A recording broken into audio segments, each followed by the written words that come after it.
Rogers Radio Show. Yes, folks, it's the Roy Rogers Radio Show for the whole family. Adventure, suspense, mystery, and music. Starring Roy Rogers, King of the Cowboys, and Dale Evans, Queen of the West, with Pat Brady, the Mellow Men, and an all-star cast. And now, here to greet you with the song of the story are Roy and Dale. Far away places with strange sounding names. Well, good evening, folks. Greetings again to the whole family. Our song tonight is about faraway places, and so is our story. It's a very unusual story and one that we really can't explain. But we thought you might enjoy hearing it and then maybe draw your own conclusions and arrive at your own explanation for the mysterious series of events that took place when we visited Paul and Julia Sanders a few months ago. We'd been down to El Paso on a personal appearance engagement, and Paul was a scientist at the Atomic Research Center about 30 miles outside of town. Paul and Julia had been friends of ours for many years, so of course when they invited us to spend a few days with them, we accepted. They lived in a rented house in El Paso because Julia wasn't allowed inside the Atomic Center. The night we arrived, she told us that Paul had spent the previous night and all that day at the center, but that she expected him home shortly. It's so good to have you here. Paul ought to be along any minute. It's good to be here, Julia. We've sure been looking forward to it. Boy, I'll say. What's that I smell cooking? Well, that's probably Paul now. Excuse me. Yes? Mr. Sanders? Yes. I'm Forbes from the Bureau in Washington. Here's my identification. Oh, yes, please come in. Thank you. Is your husband here, Mrs. Sanders? No, but I expect him shortly. Is there anything I can do? When did you see him last, Mrs. Sanders? Well, yesterday morning when he went to work. He didn't come home last night. He phoned and said he'd have to spend the night at the center. He does that sometimes. Yes, I know. You're sure that you haven't seen or heard from him in the past few hours? What is it, Mr. Forbes? Did something happen to Paul? We don't know, Mrs. Sanders. We really don't know much of anything, except that your husband seems to have disappeared.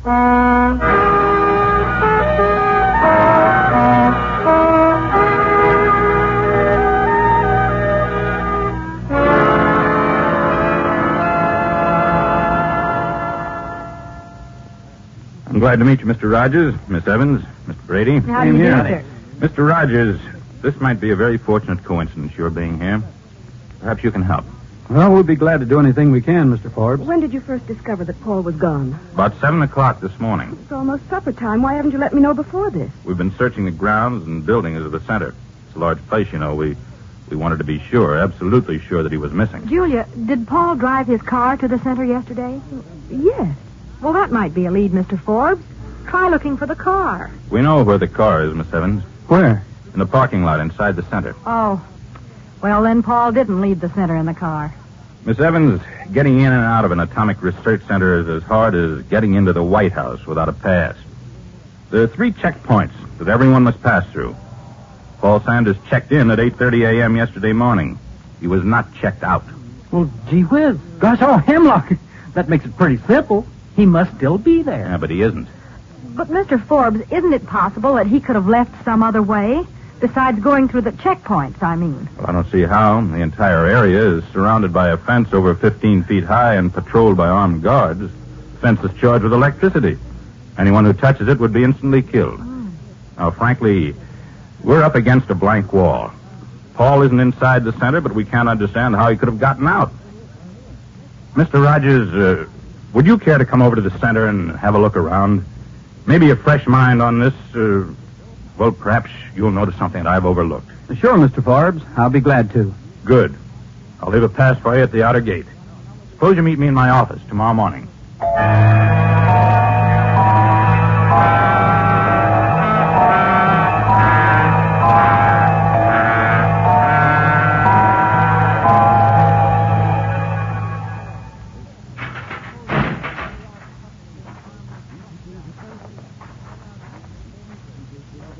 May I see your pass, sir? Sure. All right, Mr. Rogers. You may enter the radiation detection area. If your clothing or anything on or about your person is radioactive, an alarm will sound. Walk straight ahead, sir. After you pass through the detection lock, you'll see Mr. Forbes' office on your left. Thank you.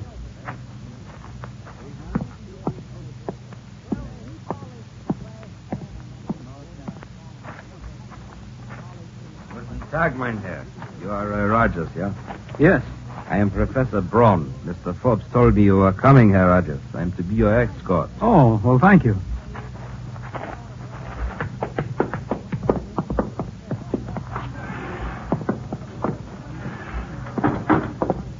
Good morning, Roy. Professor. Good morning, Mr. Forbes. Sit down. I've asked Professor Braun to take you around the center, Roy. Show you the room he shared with Paul. Sanders' personal belongings are still there. Personal belongings? But I understood that Paul only stayed here overnight occasionally. That's right. Well, what do you mean by his personal belongings? When Paul Sanders disappeared, Herr Rogers, he was wearing his pajamas, his bathrobe, and his slippers. The rest of his things are still in the room.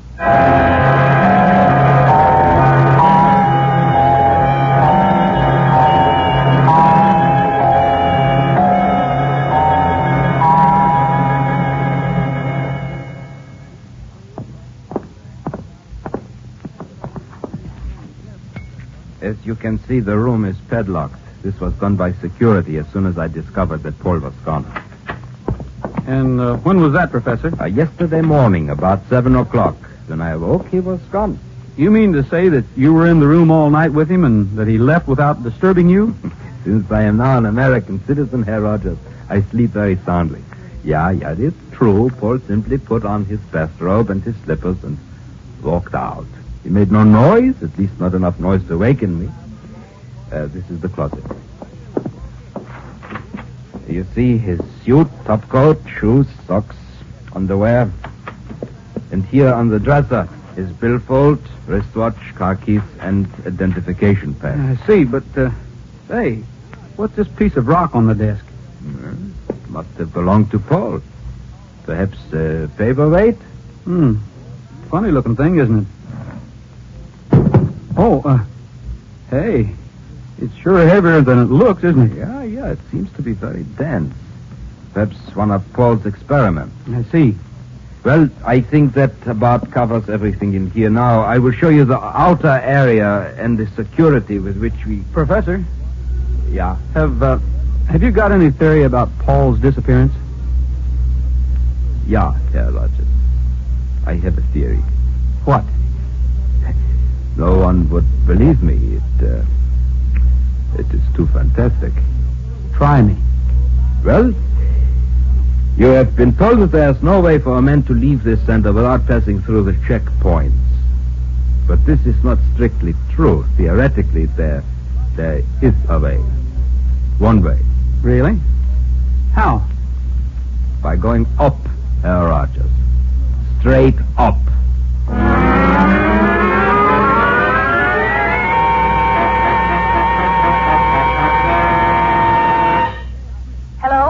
Miss Evans? Yes? One moment, please. Here you are, Roy. She's on the phone. Thank you. Hello, Dale. Roy, have you found out anything? No, not really, Dale. I'm just on my way out of the center. I'll be there in about a half an hour. How's Julia? Oh, she's very upset, Roy. Didn't you learn anything? I'm afraid not, Dale. Is Julia there? No, she went for a walk over to Davis Park. Why? Nothing. I'll tell you when I get there. All right, Roy. See you later. Bye. Julia went for a walk over to Davis Park. Let's see. Roy, I think I'd better have her watched. Why don't you let me talk to her first? Well, okay, but I'm sure you realize how serious this is from many angles. Paul was working on a top-secret project. He must have found a way to leave the center without being seen, and he must have had a reason not to take his clothes and personal effects with him. We've got to find out how he left and why. I'm sure he'll contact his wife sooner or later. He's very much in love with her. Yes, I know. I'll question her. Good.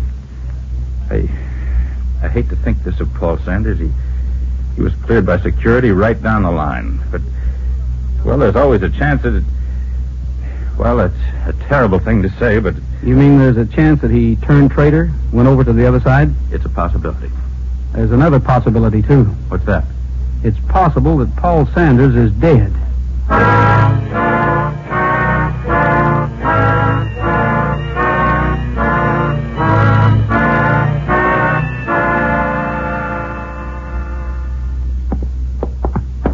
Okay, Roy, here's the detection lock straight ahead. You can find your way from here. Sure, thanks.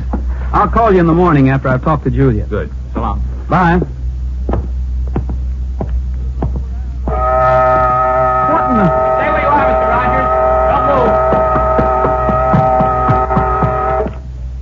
soldier. What's the matter? It's Mr. Rogers, sir. He's been contaminated by radiation. Oh, don't be alarmed, Roy. Rush him to the decontamination room at once. Yes, sir. Don't worry, Mr. Rogers. We'll have you fixed up in a jiffy. Well, I can't understand it. What, sir? Well, how could I be radioactive? I didn't touch anything. Well, sir, sometimes... Wait a minute. I did touch something. What was that, sir? A small paperweight. A small, heavy paperweight.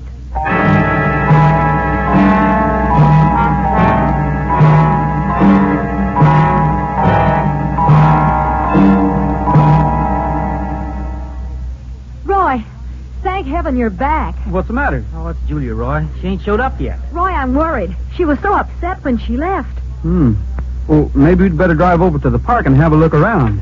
Hi, everybody. Oh, Julia. where have you been? We were so Oh, worried. I'm sorry if I worried you. The night was so beautiful and clear, I just couldn't stop walking. Julia, you shouldn't be wandering around by yourself. Frankly, Mr. Forbes is very suspicious. Suspicious? Yes, he's even thinking about having you watched. Oh. Well, why? Well, there's something very mysterious about Paul's disappearance, the way he disappeared and why. Forbes thinks that Paul may contact you. I see. Well, he's right. What do you How's mean? that? I didn't tell you the whole truth. I haven't just been walking.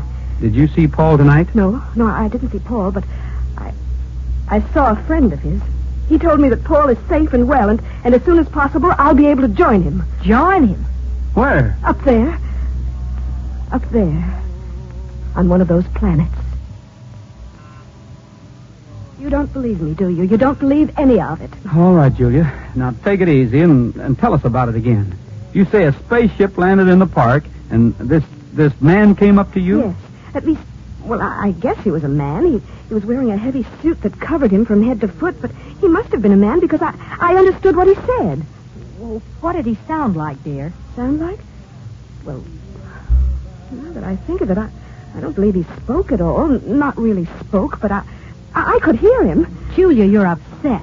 This disappearance of Paul... I'm not crazy. I'm not upset, and I'm not losing my mind. I didn't imagine it. I didn't. All right, dear. Paul is safe and well, and I'm going to join him. He said so. Did he say when you could join Paul? No, just for me to be ready at any time. Well, I suppose it's possible, but... Possible? Oh, of course it's possible. I'm surprised at you.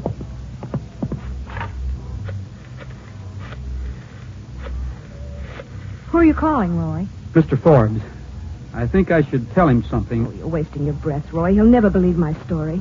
Hello? Mr. Forbes? This is Roy Rogers. Oh, no, I'm fine. The decontamination boys took care of everything. No, she's back now. Yes, I've talked to her.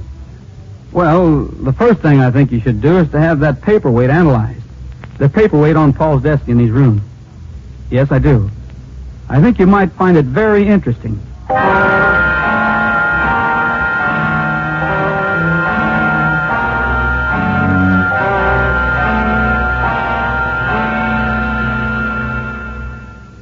Another planet, huh?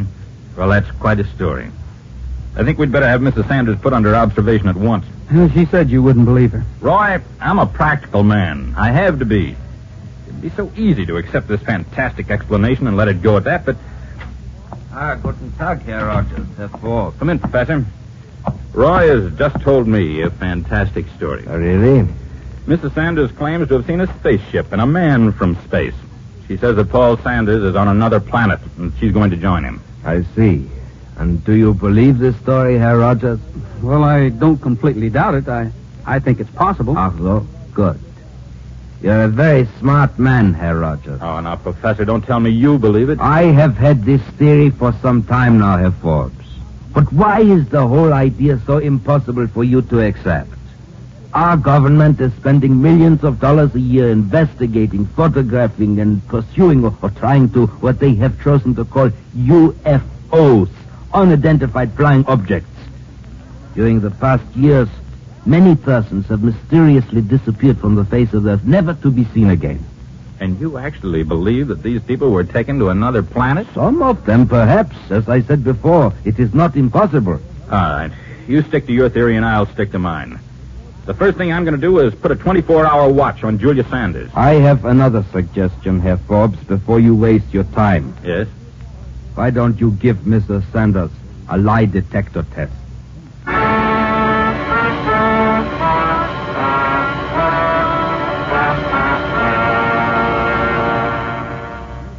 Julia, dear, you understand that you do not have to submit to this test unless you want to. Yes, I understand. And from what I've been told, the results may or may not be satisfactory. We're all ready if you are. All right, Doctor.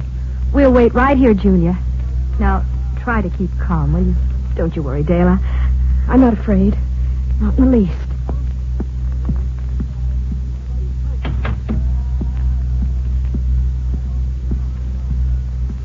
Just lie down there, Mrs. Sanders. Now, these wires will not burn or cause any sensation at all. There now. Are you comfortable? Yes, sir. Quite comfortable, thank you. Very well, then. Now, your name is Julia Sanders. Yes. You live in El Paso. Yes. You recently were contacted by a man in a machine from outer space. Yes.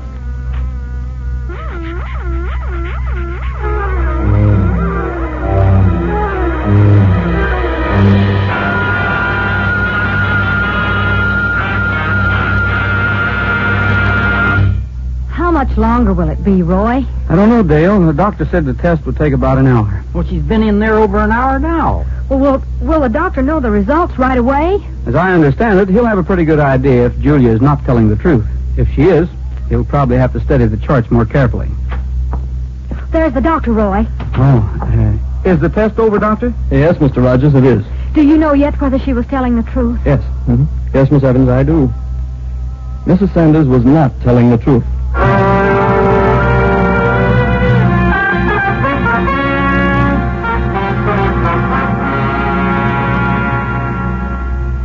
Roy, have you seen Julia this morning? No, she's probably sleeping late. Maybe you'd better answer it, Roy. Julia probably needs her sleep. Okay. Hello? Mr. Rogers? Yes. This is Dr. Cummings, Mr. Rogers. I thought I'd better tell you immediately. Yes? What is it, Doctor? Well, it's very embarrassing, but, well, the test I gave Mrs. Sanders yesterday... Yes? It wasn't at all conclusive. I discovered an error in the machine this morning. I think she deserves to be given another test. I see. Well, Doctor, I'll have to ask Mrs. Sanders if she wishes to do it again. We'll let you know. Well, thank you, Mr. Rogers, and I am very sorry. Roy, come here. Roy! Oh, what is it, Dale? Roy, look, this note. It was on Julia's dresser. I went in to see if she was all right, and... Dear Roy and Dale, thank you so much for being on my side.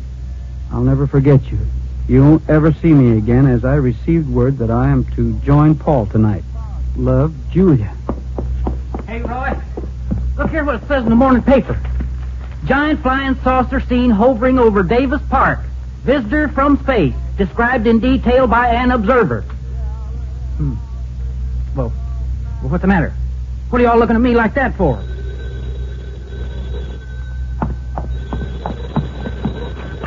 Hello? Roy, this is Forbes. Hello. I was just going to call you. Oh? It's Julia. She's gone, and she left a note. What did she say?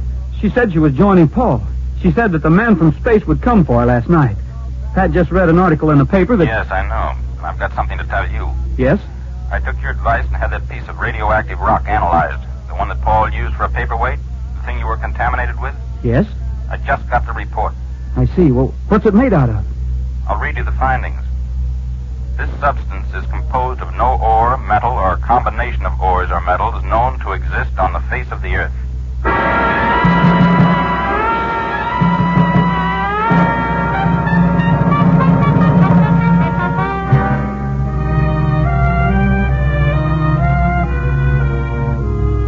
Well, folks, that's our story for tonight. A strange story that really can't be explained. A story about places much farther away than in our song. Far away places with strange sounding names, far away over the sea. Far away places with a strange sounding names are calling me. Call me a dreamer, well, maybe I am, but I know that I'm burning to see those faraway places with the strange sounding names are calling me.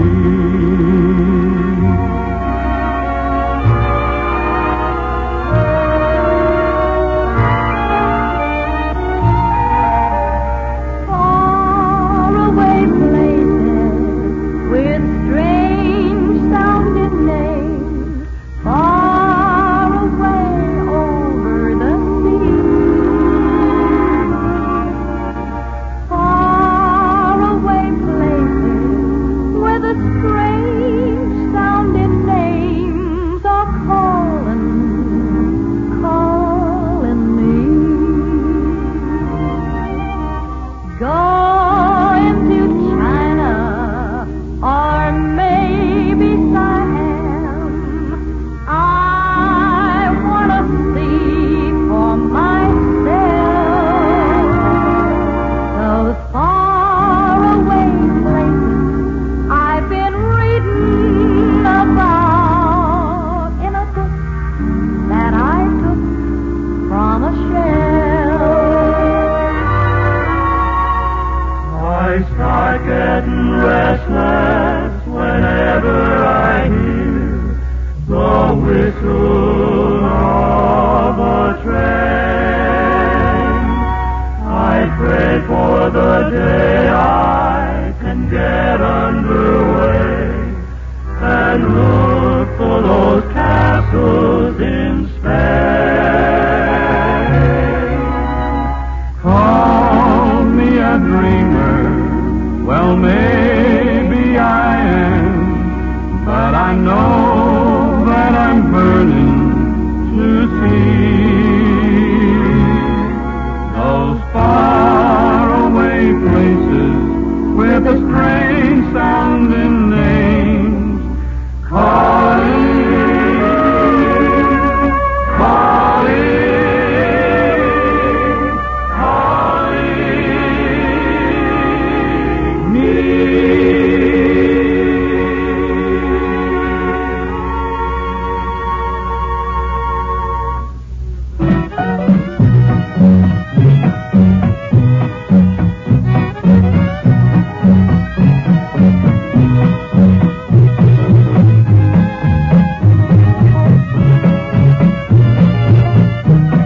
The Roy Rogers Show is presented each week at this time through the facilities of the United States Armed Forces Radio and Television Service.